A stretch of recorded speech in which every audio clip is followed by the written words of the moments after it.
João Carlos é arquiteto, está no desafio do IPAC, trabalhou no Monumenta, não trabalhou só em Salvador, então ele tem uma experiência nacional de quem já viu como cada cidade reage à sua questão, né? A gente também que trabalha com muitos patrimônios, cada cidade reage de um jeito. Tem cidade que fala, não é para mexer nada. Tem gente que fala, eu quero que renove tudo. Cada técnico do IPAC e do IFAM é uma sentença. Cada pessoa, um de vocês aqui, pensa de uma forma. Ah, eu acho que tinha que deixar do jeitinho que era antes. Aí o outro fala, não, mas nós temos que, hoje a tecnologia mudou. Não é fácil você ser gestor de uma pasta dessa. Então, João Carlos, eu te convido para vir aqui à mesa para compor o nosso primeiro painel.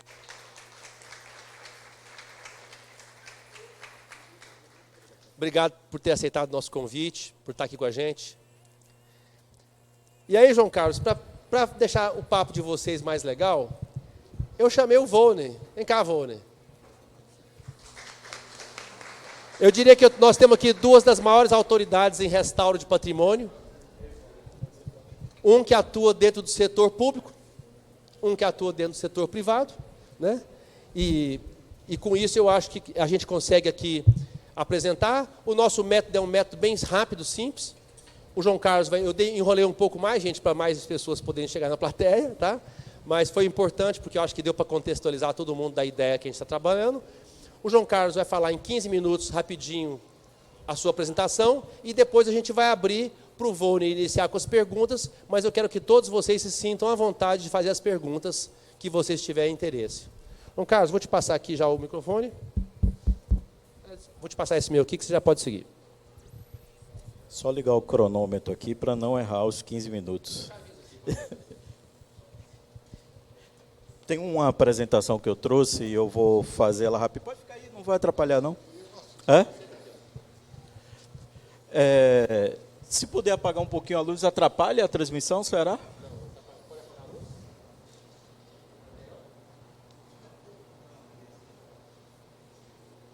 Pronto. Não, tranquilo. Mas está dando para ver, né? Já de início.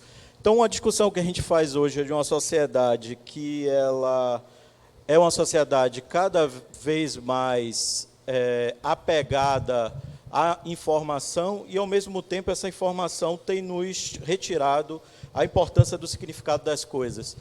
Então, essa é uma imagem minha, uma foto que eu fiz descendo um dos planos inclinados de Salvador, para a gente pensar que, na verdade, a gente vive num mundo, século XXI, mas a gente vive numa cidade extremamente transformada nesse processo desde 1500, né? Então, em outros tempos, e aí eu só queria fazer uma introdução rápida para a gente focar, a gente falaria muito na palavra monumento histórico. Eu acho que a gente deve começar a se desapropriar desse conceito e entender que dentro dessa lógica existem outros produtos, outras construções que, na verdade, elas vão no sentido mais de advertir e lembrar. Então, por muito tempo se pensou que patrimônio cultural era monumento.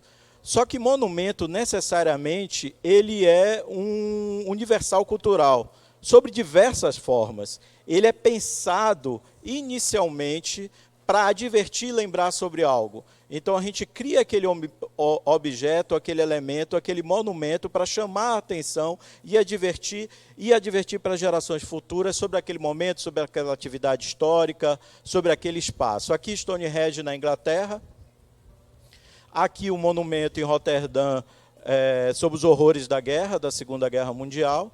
E aí, por muito tempo, se confundiu o conceito de monumento com patrimônio cultural histórico.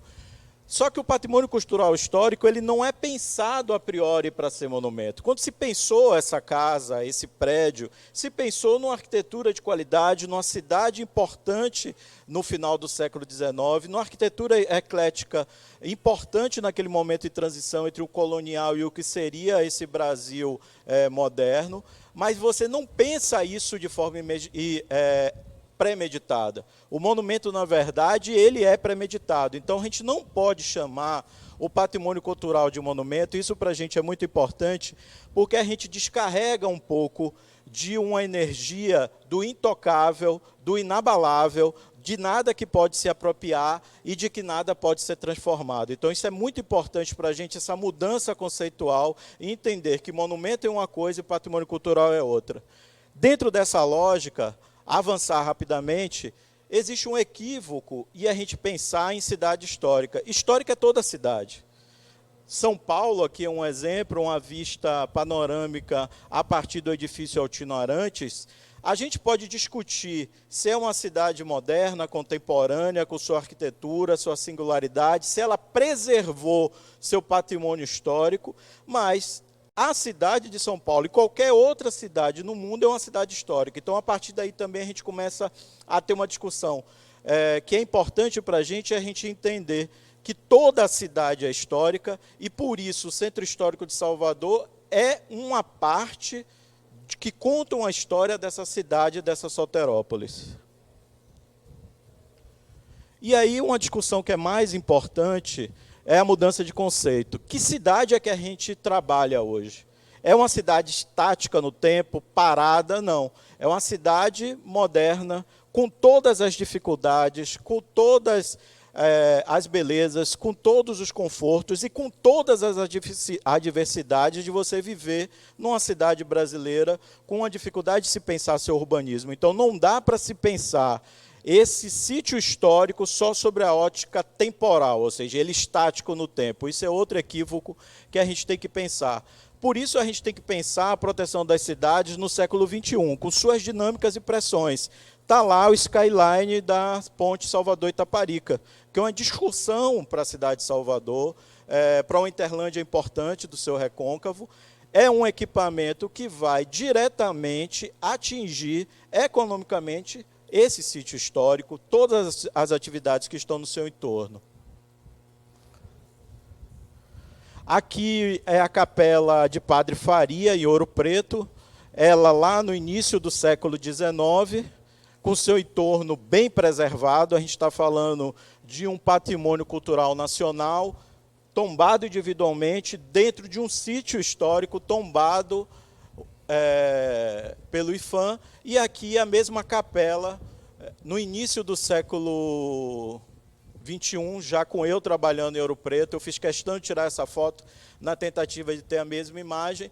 A gente vê que, na verdade, hoje, a preservação do patrimônio cultural brasileiro passa também por uma discussão de que cidade é que nós temos no Brasil hoje. Existe uma dificuldade de a gente desenvolver um sistema urbano, não só para a preservação do patrimônio cultural, mas de convivência com esse patrimônio. Eu acho essa imagem muito importante porque, para qualquer um de nós aqui, hoje, não existe qualquer pessoa que vai dizer que diminuir a importância de Ouro Preto como patrimônio cultural nacional, a importância do seu tombamento em 1939, apesar de todas as dificuldades. Então, a gente tem que, hoje, entender que existe um sistema que a gente precisa preservar esse patrimônio e, ao mesmo tempo, criar condicionantes para que a urbanização do seu entorno ela não degrade os sítios históricos. Aqui uma skyline de Paris.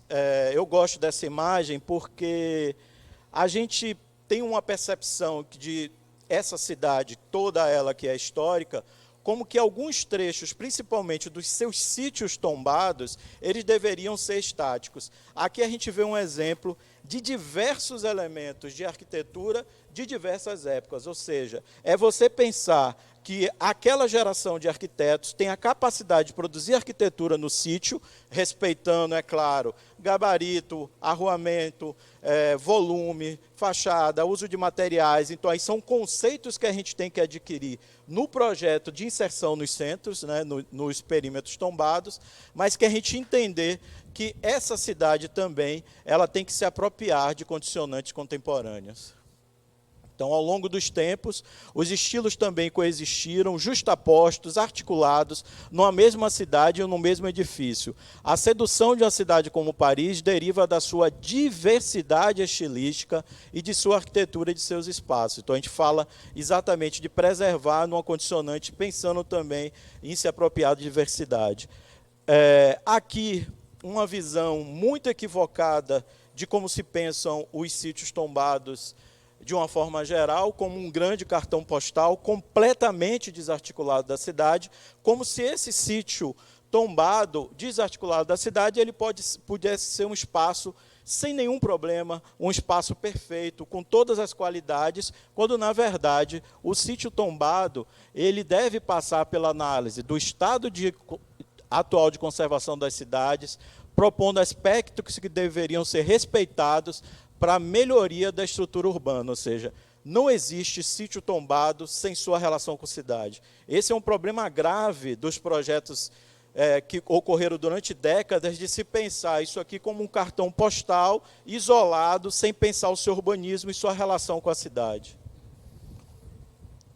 E outra característica importante o sítio tombado de Salvador não é nem melhor nem pior do que qualquer outro sítio tombado brasileiro. Ele apresenta problemas estruturantes que a gente vai ver no Rio de Janeiro, a gente vai ver em Ouro Preto, a gente vai ver no Recife, a gente vai ver em todas as cidades o mesmo problema. Estagnação econômica, mudança de uso, deslocamento de centralidade, que é um aspecto fundamental de Salvador, que eu vou mostrar, esvaziamento, uma característica muito forte dos nossos sítios tombados, e aqui uma relação direta, desarticulação em relação ao restante da cidade. Quando isso ocorre, você separa esse sítio do resto da sua relação com a cidade. Aqui uma skyline de Salvador, século XIX. Salvador, no final do XIX, era com certeza a cidade mais moderna das Américas em termos de qualidade de arquitetura, qualidade de seus projetos. Aqui uma visão maravilhosa do que seria a nossa área do comércio antes do aterro da metade do século passado. E essa mesma cidade, agora, século XXI, uma foto minha tirada a partir do elevador Lacerda, onde a gente vê claramente essa relação de separação direta entre o que é o espaço do sítio preservado e do que seria essa cidade moderna contemporânea. Não vou colocar aqui juízo de valor na arquitetura do comércio, mas a gente vê claramente, primeiro, uma tentativa de uma construção de uma Salvador moderna, e abaixo a gente já vê que exatamente o perímetro marcado pela linha amarela é o perímetro de separação do tombamento federal para o comércio. A gente vê o abandono das unidades imobiliárias ali abaixo. Então, essa relação de desagregação direta entre projeto e linguagem. Aqui uma visão de uma das quadras do centro histórico. Então, o sítio histórico encontra-se segregado das relações urbanas. A segregação é uma das faces mais importantes da desigualdade social e parte promotora da mesma. A dificuldade de acesso a serviços de infraestrutura urbana, transporte precário, saneamento deficiente, drenagem inexistente, dificuldade de abastecimento, ou seja, a gente pensa que esse sítio tombado ele vai ser essa representação do paraíso, quando, na verdade, ele é um recorte social do urbanismo brasileiro. Não tem como a gente fazer essa diferenciação. Então, para pensar sítio tombado, a gente tem que pensar a cidade brasileira. Para pensar o sítio do tombado de Salvador, a gente tem que pensar Salvador. Não tem como pensar as duas coisas desarticuladas. E por décadas, e por décadas, e por décadas, se pensou que você poderia ter um projeto isolado que daria as respostas necessárias para a preservação desse sítio. Então, o convite que se faz sobre a preservação do patrimônio no sítio histórico, mas sua relação com a cidade não pode ser esquecida. Comumente pensa-se no sítio histórico através de um recorte espacial, temporal e social. 3 equívocos comumente dos projetos de se pensar em fazer esse recorte nas 3 esferas.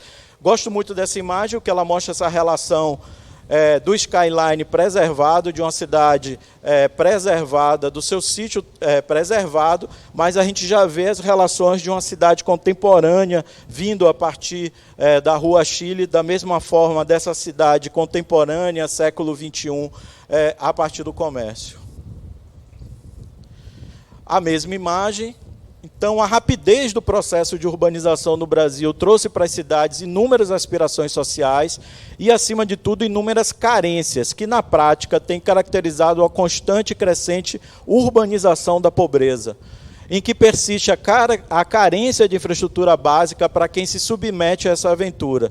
Nesse contexto, a racionalização e organização dos espaços físicos e demográficos merece especial atenção do poder público a fim de fomentar o planejamento e desenvolvimento da urbe. Então, a construção de uma relação espacial, demográfica, física, entre perímetro tombado, histórico e cidade contemporânea, ela é fundamental.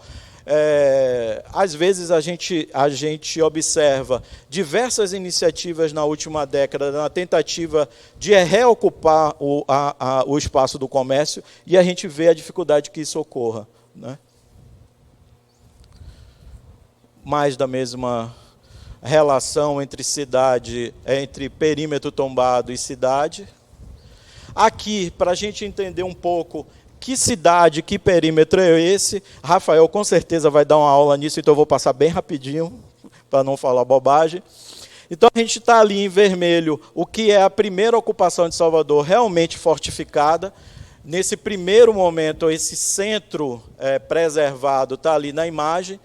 Ele evolui, essa cidade evolui, só que ela escolhe por uma descentralização e por uma nova centralidade. A gente vê a evolução urbana de Salvador por décadas e por séculos, ela mantém um perímetro de ocupação, e a gente pensar também que a população de Salvador ela dá um salto demográfico gigantesco a partir de meados do século passado. Aqui a mesma cidade evoluindo, já com ocupações fora do território, como IAPI, ocupação no sentido dos bairros mais próximos à orla marítima. E aqui a grande mudança urbana que Salvador sofre em meados da década de 70. Esse é um processo importante porque ele é um processo que gera com clareza a desarticulação desse perímetro histórico do resto da cidade. Você escolhe um vetor de ocupação urbana, sentido paralelo ao Porto, Orla de Salvador, e esse vetor de ocupação, ele traz exatamente esse esvaziamento, e aí eu acho mais importante, um esvaziamento geopolítico do centro histórico.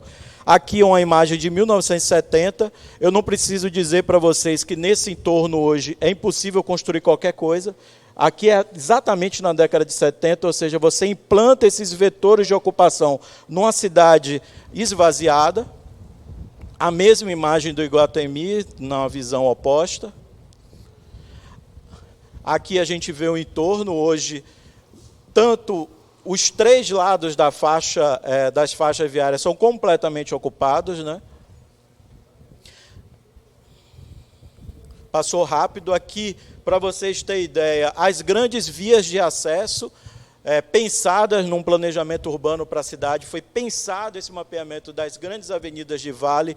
Essa aqui, pasme, é o Bonocô, exatamente no seu entroncamento para a saída para a BR, né, para a saída para a Feira de Santana, e à direita você vai sentido Iguatemi. A gente vê que era uma cidade muito mais simples, muito menos ocupada e muito menos adensada.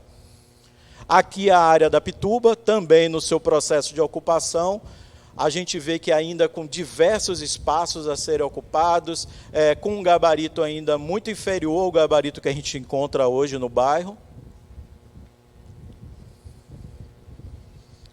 E aqui o que seria claramente esse perímetro histórico tombado a nível federal e logo depois é indicado como patrimônio da humanidade. Então a gente está falando de 1984 a 1985.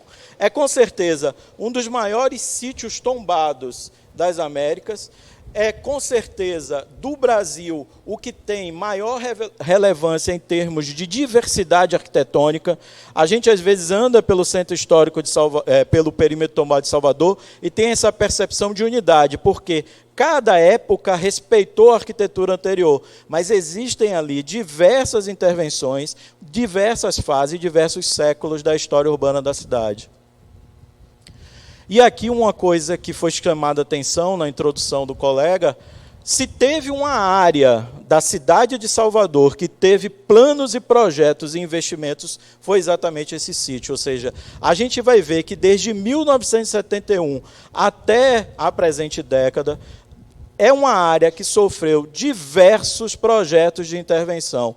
O que a gente tem que discutir no modelo de projeto daqui para frente, eu acho que é o que o debate quer fazer, é como que a gente vai fazer esse novo modelo de projeto de ocupação. Porque ficou claro que, apesar de todos os esforços, existem ainda muitas mazelas e muitos problemas a serem resolvidos dentro desse perímetro tombado.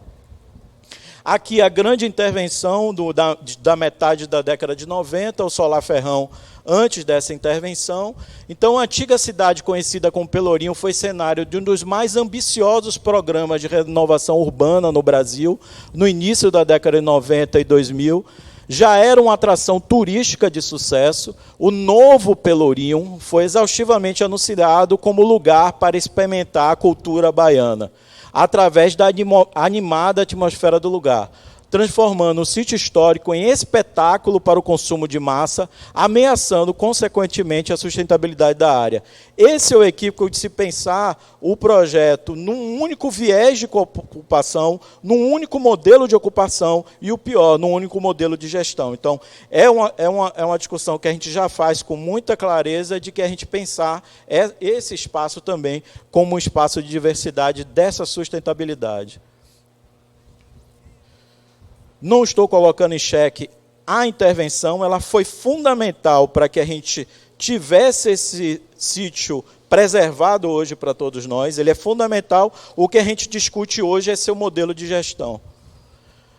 E aqui o que é mais importante nessa sequência que eu vou mostrar para vocês, a gente está falando que cidade é histórica e que esse sítio preservado, ele tem que ter uma relação direta com a cidade. Só que essa intervenção que vocês vão ver agora, ocorreu em 4 anos. Então, primeira quadra, segunda quadra, terceira quadra, quarta quadra, quinta quadra, sexta quadra, sétima quadra. E aí, qual é a discussão? Você faz uma intervenção tão volumosa, tão importante no sítio histórico da qualidade que é o sítio de Salvador, numa velocidade muito grande, numa velocidade muito massiva. E esse projeto ele tem um modelo único de ocupação. Isso também é um risco importante. E aqui eu já vou trazer para o cenário mais atual.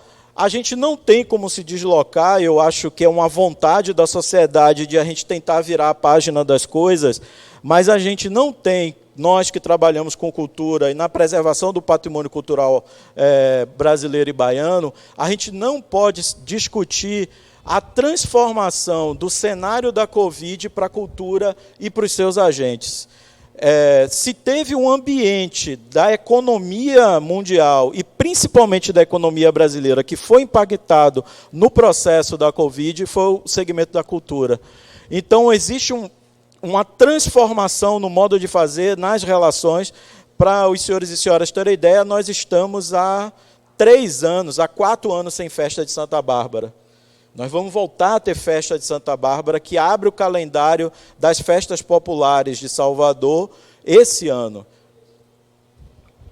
A gente está falando de um auxílio de R$600, que, na verdade, era um auxílio de $107, mas o que é mais impactante? A sociedade brasileira descobriu, pasmem, que 66 milhões de brasileiros necessitavam desse auxílio, ou seja, 66 milhões de brasileiros não estavam participando da atividade econômica brasileira, independente do cenário da Covid, ou seja, antes desse cenário. Isso é importante, é um número importante para a gente entender que se a gente também quer ocupar esse centro histórico, a gente vai ter que qualificar pessoas, qualificar mão de obra, atrair agentes, atrair produtores que hoje são periféricos, mas estão fazendo atividades extremamente importantes para ocupar esse cenário local. Então, a gente tem que repensar também esse modelo de ocupação a partir de uma lógica de que a gente tem que repensar também esse modelo de sociedade.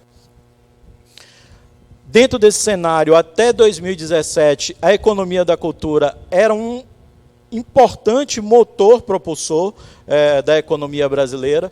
Eram 171 bilhões em 2017. A gente está falando de 837 mil profissionais formados, qualificados, preparados para essa atividade no ambiente da cultura. Aqui, mais uma página que eu trago exatamente do IBGE, onde em 2017 o setor cultural ocupa 5,2 milhões de pessoas. 5,2 milhões de pessoas trabalhavam no setor cultural até 2018, tendo uma movimentação de 226 bilhões no ano anterior. Estou trazendo dados do IBGE.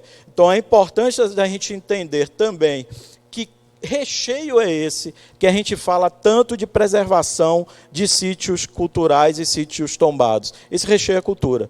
Não tem como imaginar, como o colega falou, que se Londres tem os seus museus abertos, ele quer atrair o turista, mas para ele pensar aquele espaço e aquela sociedade sobre a lógica da cultura. Salvador não tem como discutir a ocupação do centro histórico sem a gente pensar em uma ocupação qualificada, principalmente sob a ótica cultural. Aqui, infelizmente, números do PIB brasileiro, a gente vê, a partir de 2015, que a gente já vivia num cenário de crise econômica. Por isso que é importante, no momento que a gente está discutindo a ocupação do centro histórico, não dá mais para pensar. Primeiro que é uma lógica equivocada sobre a ótica técnica, grandes intervenções. O que a gente tem que pensar para o Centro Histórico de Salvador, por isso que eu gosto muito de estar aqui hoje, aceito o convite com muito carinho, pensar essa relação direta entre iniciativa privada, governança, ou seja, as esferas de governança de governo e a sociedade, para a gente pensar em equipamentos que eles possam ser indutores desse processo de ocupação. Não dá mais para a gente pensar num processo de ocupação, num modelo em que você faça aquele volume enorme de obras e intervenções. A gente pode fazer depois uma discussão, inclusive, qualitativa do conteúdo da ocupação, mas não é o momento, a gente está discutindo realmente modelos. Então, a lógica que se pensa é dentro de um PIB cada vez menor, de uma dificuldade de o Estado brasileiro repor economicamente essas atividades, e aí a gente tem que pensar.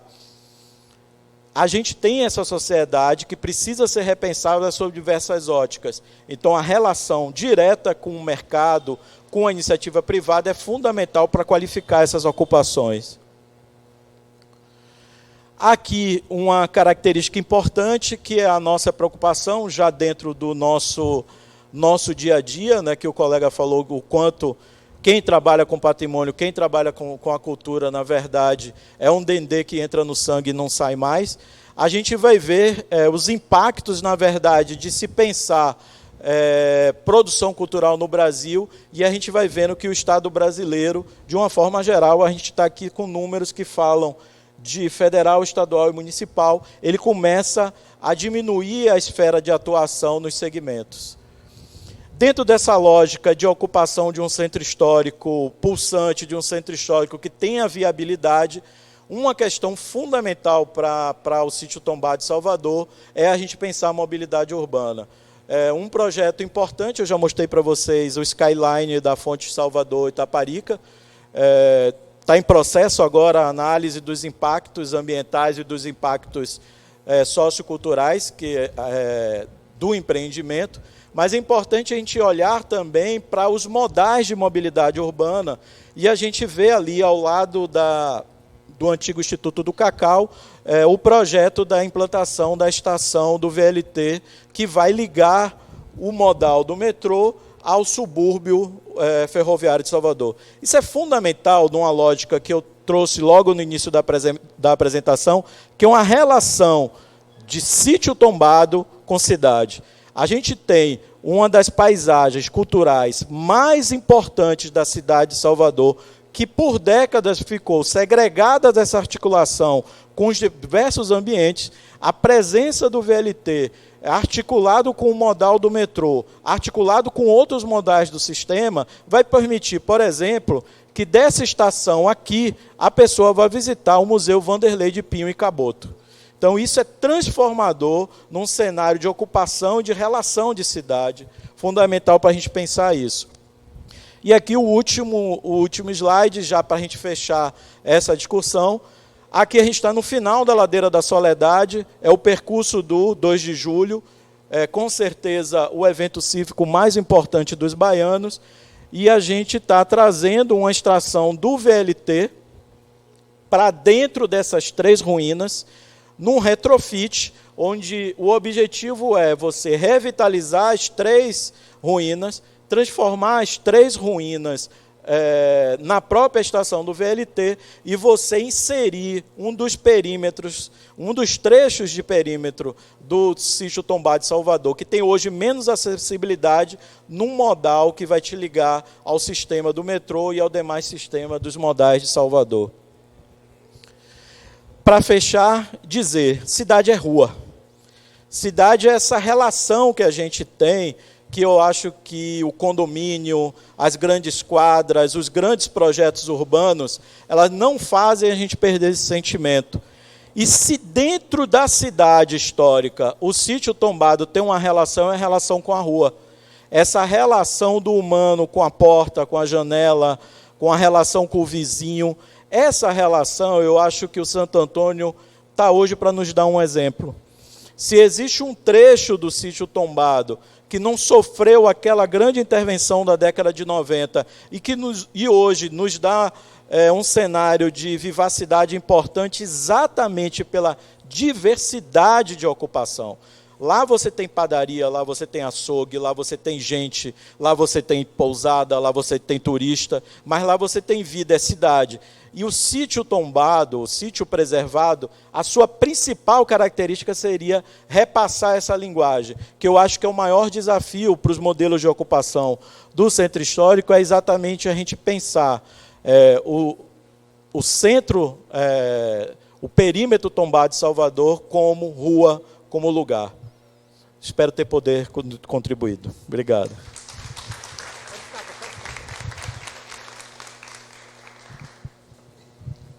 Ô João Carlos, parabéns pela exposição. Eu poucas vezes vi uma apresentação tão lúcida, uma análise tão certeira. Estou impressionado, viu? Com você aqui na Bahia, em Salvador, a gente fica até mais animado, porque de fato é um desafio. Mas você apresentou muita informação, né? Mas me chamou a atenção aquele quadro muito interessante que você apresenta dos programas e daquelas 8, 9 etapas de quadras, né?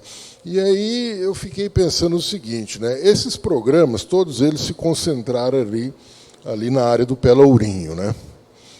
Então tá ótimo, o Pelourinho tem essa dinâmica, né? Do lado de lá, a gente tem 2 de julho, região da 7 de setembro, que tem uma dinâmica própria, seu comércio e tudo, né? Lá está ótimo, né? E no meio aqui, na região da Praça Castro Alves, Rua Chile, parece que ficou assim um vazio, né, de ações, um buraco negro, que é bom e é ruim. Quer dizer, foi muito ruim, porque ficou degradado e tudo, mas foram preservados esses edifícios interessantes, principalmente do ecletismo, Art Nouveau, Art Deco. Você falou uma coisa muito interessante, que a gente olha para o Pelourinho, você vê tudo isso como prédios antigos, mas tem ali uma amplitude de 500 anos, né? Você tem ali, mas o nosso olhar hoje ele identifica tudo aquilo como coisa antiga, de maneira unidade. Pois é, mas então assim, essa região aqui da Rua Chile, Praça Castro Alves, ela teve esse problema que foi abandonada, esquecida, mas isso hoje está se transformando numa vantagem, porque a gente tem aqui então essas iniciativas muito interessantes, privadas, né? Então a gente tem o Hotel Fera, a gente tem o Fasano, chegando agora aqui em frente, no Palácio Rio Branco, e o Tira Chapéu. E tudo isso aproveitando aquela arquitetura esquecida e quase assim proscrita, né, da história cultural brasileira, que é o ecletismo. O ecletismo para nós não existe, né? Estamos comemorando 100 anos de Semana de Arte Moderna.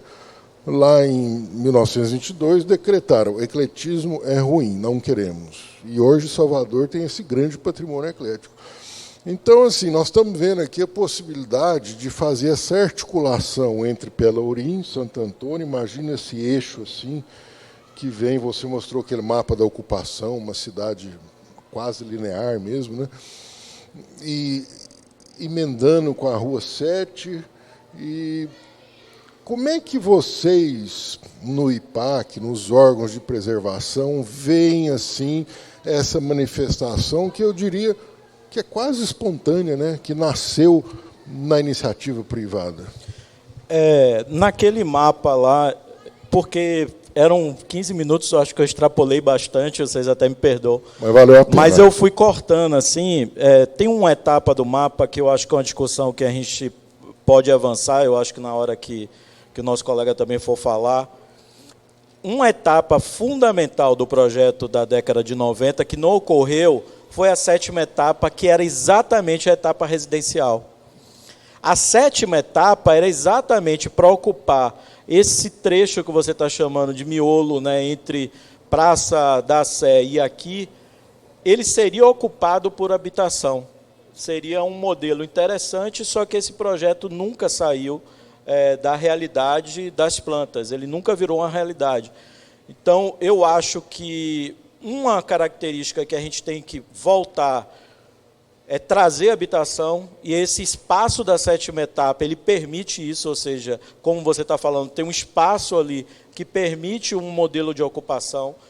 Esse modelo que vocês trazem da iniciativa privada é aquilo que eu falei, que é uma característica que eu acho que é mais inteligente para os perímetros tombados, que são vetores de ocupação, do que você pensar de projetos massivos, como o que ocorreu na década de 90, sobre um único aspecto e um único modelo. Mas aí vem uma outra relação, que é a relação Estado e iniciativa. Os projetos hoje, Minha Casa e Minha Vida e outros projetos que tiveram, nenhum deles cabem economicamente na recuperação do patrimônio edificado. Existe um problema do Estado brasileiro, de forma geral, de entender que, para você fazer habitação popular ou habitação, você tem um valor agregado ali que não cabe nas planilhas de modelos institucionais. Para a gente ter ideia, e vocês que trabalham com restauro, e para as pessoas que estão aqui, se a gente quiser fazer hoje uma planilha de execução de obra de restauro, a planilha do governo que a gente usa é o SINAP. O SINAP é da Caixa Econômica, que te diz que você vai comprar prego, concreto, cimento, mas não te diz como é que você restaura essa peça, como é que você recupera, como é que você faz arqueologia. Então, existe uma relação dentro disso que você falou que é fundamental, é que a gente tem que criar instrumentos de política pública, que o programa Monumento, eu acho, que foi o modelo mais inteligente que o Brasil já fez, porque ele trazia financiamento público para o morador do perímetro tombado, né? O morador ele teria o recurso com um baixo valor de juros, com um grande período de carência. Isso permitiu que cidades, por exemplo, e a gente... A fundo perdido também, né, João perdido, a gente tem cidades hoje preservadas de forma qualitativa na Bahia, como Cachoeira e Lençóis, graças a programas como esse. Eu acho que a gente pensar esses vetores qualitativos que vão trair, agora, eu volto a reiterar o último slide, não tem como pensar centro, perímetro tombado sem gente. Não dá mais para a gente pensar que esse lugar, que é o lugar que abre e fecha, que é o lugar do espetáculo, ele pode até ter o espetáculo qualifica, mas ele não pode ser a única condicionante de um modelo de ocupação de um perímetro daquela dimensão que eu mostrei para vocês. Eu acho esse exemplo que fechando só, o Santo Antônio, mais uma vez eu reitero, Santo Antônio é espetáculo. Quantas vezes as pessoas não vão para suas atividades, curtir, ter a vivência do turista, do soteropolitano que curta a cidade, do baiano que curta a cidade, mas é um espaço que tem um mix entre residência e esses vetores. Então, eu acho que é importante esse modelo, porque esse modelo ele é de baixo impacto, eu diria. Você traz grandes investimentos que vão te indicando os modelos de ocupação. Não, é isso aí que você falou, João Carlos. A açougue e a padaria são coisas fundamentais, viu, Paulo? Porque estou trazendo tudo por exemplo nosso aqui. Você falou uma coisa importante. Sinap é o terror do patrimônio cultural brasileiro, né, hoje. Mas você dizendo aí, João Carlos, eu fiquei aqui pensando, né, seus objetivos, seus fundamentos são muito parecidos com o que a gente encontra aqui no pessoal da iniciativa privada desse miolo, né? Fico pensando se não seria o caso da gente buscar uma maior integração entre os órgãos de planejamento de patrimônio público e a iniciativa privada para tentar trazer um norte, né? Porque hoje aqui, por exemplo, a gente não vê essa diretriz de ocupação. Está aqui o Paulo representando o Grupo Fera, né? Acho que poderia ser uma ótima oportunidade para a gente pensar nessa discussão, para sair daqui com instrumentos efetivos de política pública, de incentivos e tudo. Acho que a sua fala, vou repetir o que eu já disse, me assustou pela lucidez. Estou muito assim contente de ouvir isso aqui. Que bom que a gente tem gestores com essa visão tão clara, né? E sem querer demonizar ou polarizar, mas sim tentar buscar a sinergia, né? E fica aqui estou falando diretamente para o Paulo, porque é o grupo empreendedor, né, para a gente pensar, talvez, nessa discussão conjunta, setor privado e setor público, para definir diretrizes e instrumentos de apoio a futuros projetos. E acho que está na nossa hora, né? Agradeço, então, e vamos partir para o segundo painel, não é isso? Obrigado, João Carlos. Obrigado. Prazer. João Carlos.